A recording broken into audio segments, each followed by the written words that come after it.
नमस्कार। वक्त हमारा है में आपका स्वागत है। महिलाओं के खिलाफ हिंसा लंबा चौड़ा मुद्दा है, बहस का बड़ा विषय है, क्योंकि सालों से इस पर चर्चा हो रही है, लेकिन नतीजे क्या आशाजनक हैं?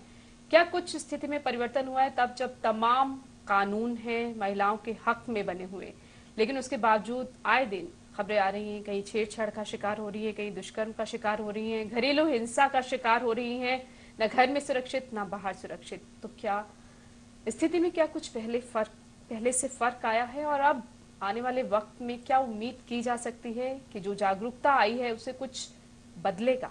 इसी पर आज बात करेंगे। हमारे साथ स्टूडियो में मौजूद हैं शिक्षाविद doctor Vaibhav Singh, All India Democratic Women's Association की जनरल सेक्रेटरी जगमती सांगवान जी हमारे साथ हैं, समाजशास्त्री डॉक्टर राजेश गिल हमारे साथ हैं, और पंजाब की एडिशनल एडवोकेट जनरल और वरिष्ठ अधिवक्ता रीटा कोहली जी भी हमारे साथ हैं। सबसे पहले तो जगमती जी, आप महिलाओं के लिए काम कर रही हैं, उनके हक के लिए काम कर रही हैं। कितना आपको लगता है कि अब निर्भया कांड के बाद जो कानून कड़ा हुआ, और उसके बाद उससे पहले भी घरेलू हिंसा कानून आया, sexual harassment at work place से तमाम कानून बने हुए हैं, और जितना मैंने सर्च किया है भारत में महिलाओं के लिए 48 कानून हैं, जिसमें जनरल भी और जो खासकर महिलाओं के लिए भी बनाए गए हैं। क्या इस स्थिति में आपको लगता है कुछ फर्क आया तब जब हम मोगा की घटना देख रहे हैं, हम जालंधर की घटना देख रहे हैं, जहाँ लड़की के खिलाफ छेड़छाड़ से रोका जाता है तो पिता की ही पिटाई हो जाती है, या रोहतक में पति ही पत्नी पर तेजाब फेंक देता है? देखिए, जहाँ तक बदलाव का सवाल है, वो एक हम ये कह सकते हैं कि मिक्स्ड एक्सपीरियंस है। बहुत बदलाव हुए भी हैं, हो भी रहे हैं, लेकिन उसी समय पे जो उनकी गति होनी चाहिए, और वो एक तो उसके ऊपर सवाल है, और दूसरा ये है कि कुछ उसके साथ साथ नकारात्मक बदलाव भी बहुत तेजी से हो रहे हैं।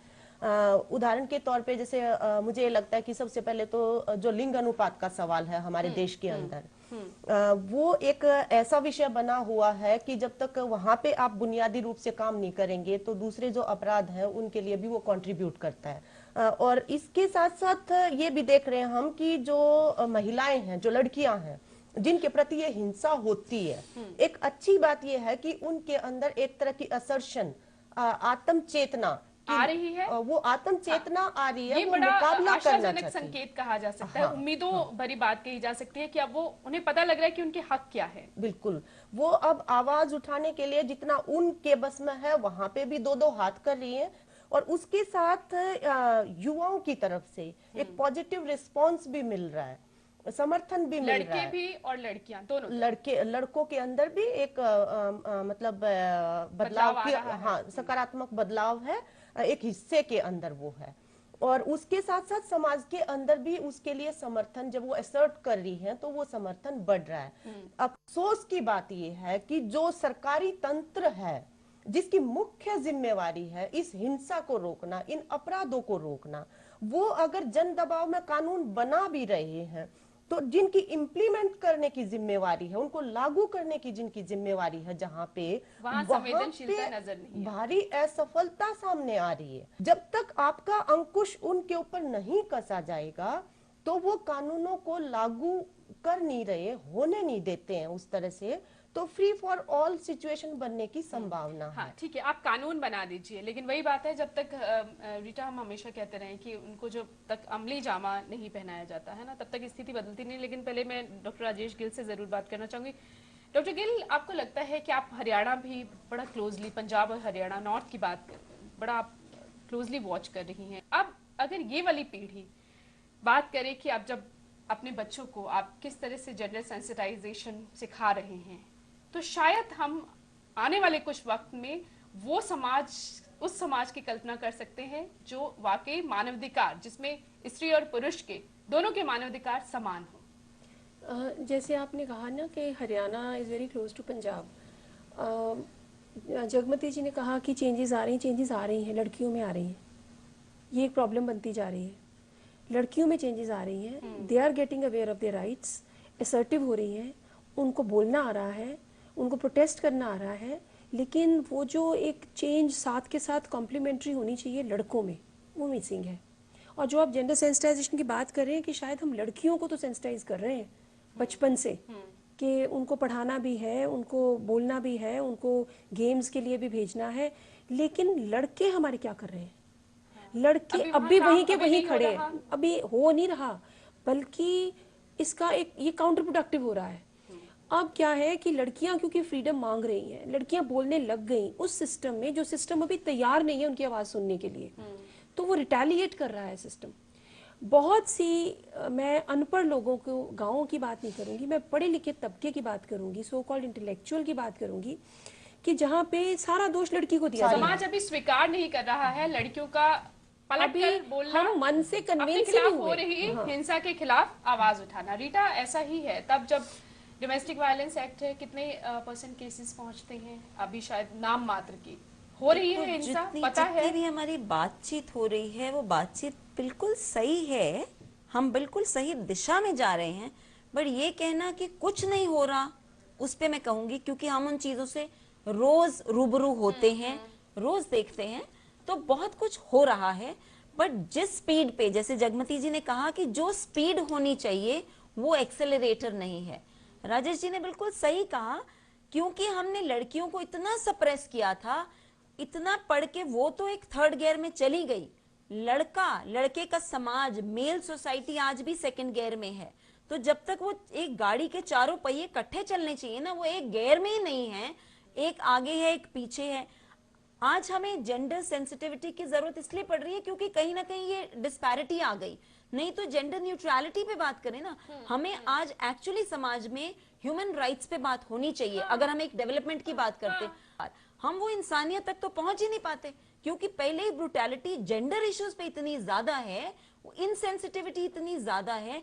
आप जिन लोगों को वही चीज सुधारने का देते हो, वो हमारा सिस्टम इतना सिस्टम फेलियर है, जिसमें ये नहीं देखा जाता कि जिसे ये जिम्मेदारी दी जा रही है वो खुद क्या है।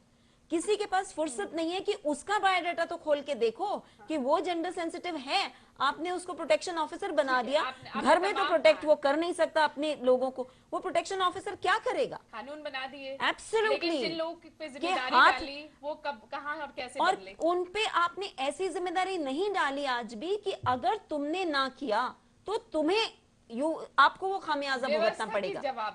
जवाबदेही तो है ही नहीं, और जो लोग हम चुनते हैं वो भी हम सही नहीं चुनते। आपके पास क्या domestic violence act, dowry act, तेजाब हमले, तमाम तरह के मामले अब तक पहुंच रहे हैं, क्या वहां डोमेस्टिक वायलेंस एक्ट है या इस तरह की भी बातें आती हैं कि महिलाएं जो है इसका दुरुपयोग कर रही है ना?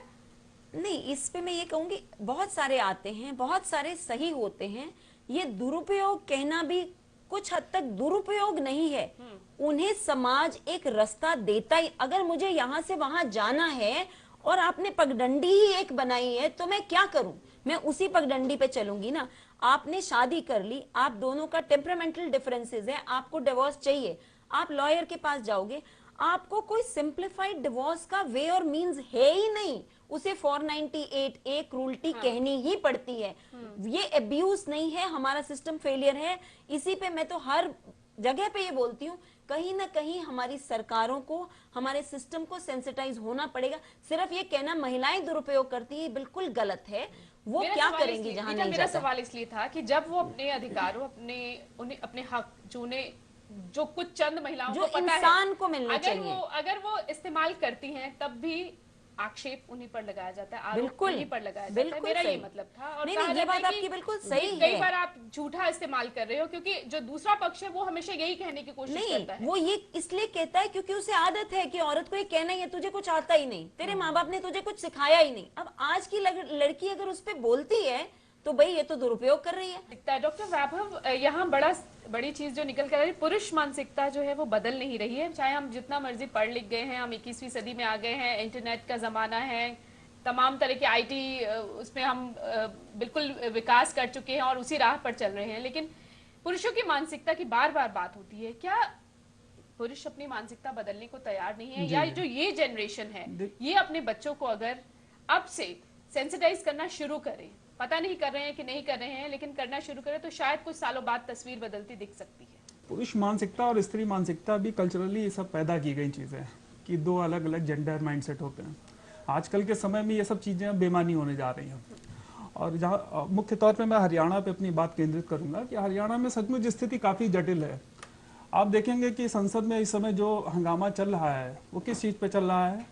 एक है आयुर्वेद की दवा, बाबा रामदेव ने खोजी है, पुत्र जीवक औषधि, बूटी उन्होंने खोजी है, जिसका उन्होंने अपनी बूटी का नाम ही रखा हुआ है।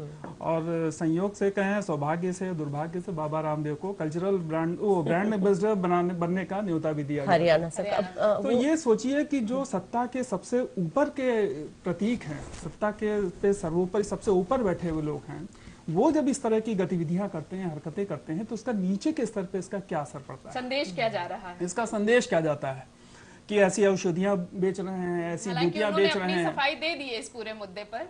नहीं, अब देखिए जो नहीं, उनका अगर उसका नाम ही ऐसा है तो नाम ही ऐसा है, आज भी तो क्या होगा? महाभारत में भी ये कहा जाता था पुत्रवती भाव। नाम उसका भी, मतलब ये नहीं काम कि भी वो पुत्र वैसा ही ही कहते इसका थे। नजर आ रहा है। शायद उस जो वक्त उनको- हरियाणा में उसकी कंजम्पशन सबसे हाईएस्ट बताई गई है, और हरियाणा का जो सेक्स रेशियो वो एडवर्स है, मतलब पुत्रीवती भाव क्यों नहीं हमारे यहाँ ऐसा बिल्कुल, ये नहीं क्योंकि आया। हमारा कल्चरल वही आ रहा है ना, कल्चरली तो हमें इसी है पे ही। मैं आ रहा हूँ।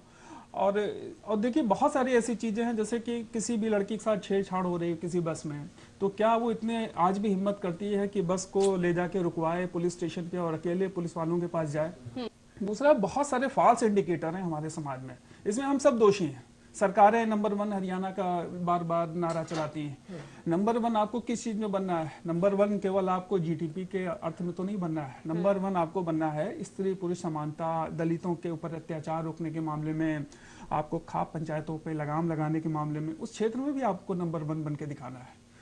तो ये सारे फॉल्स इंडिकेटर वहां बच रहे हैं कि हम नंबर 1 हो गए। फिर आप देखेंगे दूसरे स्तर पे आते हैं तो बहुत सारे निचले स्तर के जो समूह हैं, वो समूह ये मानते हैं कि वो कुछ कल्चर का या ट्रेडिशन का कंजर्वेशन करने का काम उनके ऊपर है। तो वो परंपरा और इस तरह के संस्कृति के संरक्षण के नाम पे कई बार औरतों को दबाते हैं, क्योंकि हमारे समाज में माना जाता था औरत जो है वो कल्चर का प्रतीक है, पुरुष जो है वेस्टर्नाइज हो जाएगा, औरत जो है वो इंडियनाइज रहेगी। तो जो एक तरफ इंडियनाइज करना, हिंदुआइज करना औरतों को, पुरुष को वेस्टर्नाइज करना, इससे भी एक बहुत बड़ा मुझे लगता है कि गैप एक पैदा होता है। और बहुत सारी समृद्धि हरियाणा में आ रही है, लोगों के पास बड़ी बड़ी मैं देखता हूँ कारें हैं, मोबाइल हैं, लेकिन स्त्रियों की स्थिति पे जब बात कीजिए तो वो कहते हैं कि वो तो ठीक है, बाकी तो अपने घर पे रहेगी। हाँ, लेकिन एक तबके में है ना, जगमती जी, एक तबके में तो आप मानेंगे कि एक जो अपर लेवल कह सकते हैं, वहां पर तो लड़कियों को पढ़ने बाहर भी भेजा जा रहा है, वो बाहर काम करने भी जा रही हैं हर जगह, हरियाणा में भी, पंजाब में भी, सब जगह। लेकिन उसके नीचे अगर बात करें तो हालात बेहद खराब है, जहाँ स्कूल के बाद तो शायद कॉलेज तो भेजा ही नहीं जाता, बसों की समस्या, दूर कैसे भेजेंगे, पढ़ाई को लेकर हालांकि सरकार ने इतनी योजनाएं चलाई हैं महिलाओं की, खासकर लड़कियों की शिक्षा के लिए, और भी तमाम तरह की योजनाएं सरकार तो चला रही है, लेकिन जमीनी स्तर पर फिर उससे कितना फर्क पड़ रहा है?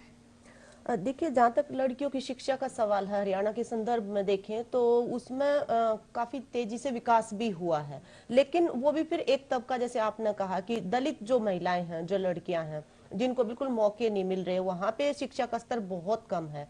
इसी तरह से जो मेवात का इलाका है, जो अल्पसंख्यक है, मतलब वहां पे और भी कम है ये शिक्षा का स्तर जो है। और फिर भी हालात ये है कि जहाँ पे भी जो भी बीए का एग्जाम का रिजल्ट देखो, एमए का एग्जाम रिजल्ट देखो, तो टॉप तो लड़कियां ही कर रही है, पर जहाँ तक मौके देने का सवाल है उनको, तो वो मौके देने में अभी भी भेदभाव चल रहा है। चाहे वो खेलों के अंदर देखो, हरियाणा की लड़कियां अनपैरेलल मतलब वो परफॉर्म कर रही हैं खेलों के अंदर, सब चीजों के अंदर। और लेकिन अभी जो एक रीसेंट जो फिनोमिना अगर आप देखेंगे कि ये जैसे वो बस की जो घटना हुई हरियाणा के अंदर, हाँ, पूरे नेशनल जो इशू बना, चलती बस में लड़कियों के साथ छेड़छाड़ की हमने खुद इतनी ज्यादा झेली है और रोज हो रही है वो। और लड़कियों ने जब उनको लताड़ना शुरू किया उनके साथ, जो दो दो हाथ के, जब दो हाथ किए तो हुआ क्या, तो उसके बाद रिएक्शन क्या हुआ? हाँ, वो जातिवादी ताकतों के साथ जब आपका राज्य तंत्र जो है वो इस तरह के मतलब प्रतिक्रियावादी ताकतों के साथ खड़ा हो जाए, तो वो जो असर्शन जो है उस तबके की महिलाओं की, लड़कियों की, उसको ना एक संदिग्धता के और विवादास्पद बना दिया जाता है। क्या हुआ होगा? विवादास्पद बना दिया जाता है। बात हुई थी हरियाणा में कुछ लोगों से, उन्होंने ये कहा था कि इस घटना के बाद जो लड़के हैं थोड़ा सा डरते हैं कि लड़कियों को छेड़छाड़ की तो हो सकता है पिटाई हो जाएगी। डेफिनेटली लेकिन उसके बाद वो जिस तो तरह से गया है, घटनाक्रम बदला, लेकिन उसने जो तो उसने जिसकी तरफ मैं इशारा कर रही हूँ कि अनफॉर्चुनेट जो वहां पे घटित हो रहा है अभी, कि ये जो सरकार, जो वर्तमान सरकार है, वो एक तरह से इस असर्शन को एप्रिसिएट करते हुए इसके साथ खड़ी होने की बजाय जो भी पितृसत्तात्मक ताकतें हैं, जो भी जातिवादी ताकतें जो हैं, उनके साथ मतलब हाथ मिला लेती हैं, और हाथ मिला के उनके लिए मतलब ऐसा वातावरण बना देती है जैसे लड़कियों का, और उस जांच का संदिग्ध विवादास्पद नतीजे जांच के नहीं आए हैं, पूरा। क्या हुआ है क्या और नहीं, लेकिन फिर उसका असर उन बहादुर लड़कियों को क्या नहीं झेलना पड़ा है इस दौरान, मतलब वो उनका लड़कियां जीना कुछ और हराम कितनी हो गया। डिमोरलाइज हुई होंगी जो शायद इसी तरह की छेड़छाड़ का शिकार हो रही होंगी और आवाज उठाना चाहती होंगी, लेकिन एक बार शायद वो भी इसीलिए रुक गई होंगी। आत्महत्याएं, छेड़छाड़ के खिलाफ जो छेड़छाड़ हुई है, जब आपका राज्य रोहतक में ही तंत्र हुई कार्रवाई है, नहीं रोहतक कर रहा में ही है, हुई है, छेड़छाड़ के बाद दो लड़कियों ने खुदकुशी आत्महत्या कर ली कर रही थी। है वो, हाँ। कि आप जब लड़ रहे हैं तब आपको नहीं वो छोड़ रहे हैं, और जब आप मतलब उसका शिकार हो रहे हैं तो आपसे बर्दाश्त नहीं हो रहा है। और पूरा जो राज्य का जो एक जो चरित्र उभर के आ रहा है कि ब्लेमिंग द विक्टिम, कि कुछ भी हो विक्टिम ब्लेमिंग की, उसकी ड्रेस उसने ऐसी पहनी थी, उसने मतलब जो है जो अभी राजेश ने भी, हाँ, जो वीडियो जो भी कहा, आया कि ये जो आदत है इस तरह से प्रोजेक्ट करने की कोशिश की गई, लेकिन हाँ, अभी भी इस जो पूरी जांच कम्युनिटी चल के रही है, अभी लीडर तक हैं, इसका जो भी नतीजा रिलीजियस नहीं आया लीडर है। हैं, जो भी राजनीतिक लीडर्स हैं, उन्होंने क्योंकि अपनी भूमिकाएं अदा नहीं करी उस जगह से जो महिलाओं की लेकिन- सुरक्षा और लेकिन क्या गरिमा के उनसे लिए करनी उम्मीद थी, कर सकते हैं, अपनी क्योंकि हमेशा- असफलता को छुपाने के लिए ब्लेमिंग द विक्टिम। हमें, लेकिन ये हमेशा से ही शायद रवैया रहा है, एक कोई बड़ी घटना होती है उसके बाद आप पॉलिटिकल प्रेशर बनता है तो कुछ नतीजे आते हैं, चाहे वो मोगा का इंसिडेंट हो, चाहे निर्भया कांड हो, लेकिन उसके बाद क्या हालात होते हैं, उसके बाद हालात फिर वैसे ही हो जाते हैं, फिर कोई घटना और फिर उस पर रिएक्शन, और ये सिलसिला सालों से चल रहा है। कुछ बहुत बदलाव की चीजें दिखाई नहीं दे रही। एक छोटे से ब्रेक के लिए रुकेंगे, वापस आकर बात करेंगे कि क्या अगर सरकारी तंत्र से कुछ सहयोग की उम्मीद नहीं मिलती तो क्या कुछ बदलाव हो सकता है, उम्मीद की जा सकती है कि अपने स्तर पर समाज बदलना चाहता है, परिवारों में बदलाव आ रहा है, वो चाहते हैं कि लड़के और लड़की समान रहें, भेदभाव जो है वो कम हो, शायद इस तरीके से कुछ बदलाव की उम्मीद की जा सकती है। इसी पर बात करेंगे। आज हमें जेंडर सेंसिटिविटी की जरूरत इसलिए पड़ रही है क्योंकि कहीं ना कहीं ये डिस्पैरिटी आ गई, नहीं तो जेंडर न्यूट्रलिटी पे बात करें ना। अब क्या है कि लड़कियां क्योंकि फ्रीडम मांग रही हैं, लड़कियां बोलने लग गई उस सिस्टम में जो सिस्टम अभी तैयार नहीं है उनकी आवाज सुनने के लिए, तो वो रिटेलिएट कर रहा है सिस्टम। ऐसी भी महिलाएं हैं कि जिन्होंने पंचायत के एजेंडा को बाकायदा बदला भी है और उसके अंदर भागीदारी भी और करी। ये औरतें भी जिस दिन अकाउंटेबिलिटी मांगने लगेंगी तो समाज में बदलाव आएगा, हम बदलाव की सही दिशा में है। और बहुत बार मैंने देखा है कि मर्द ज्यादा जेंडर सेंसिटिव है औरतों से,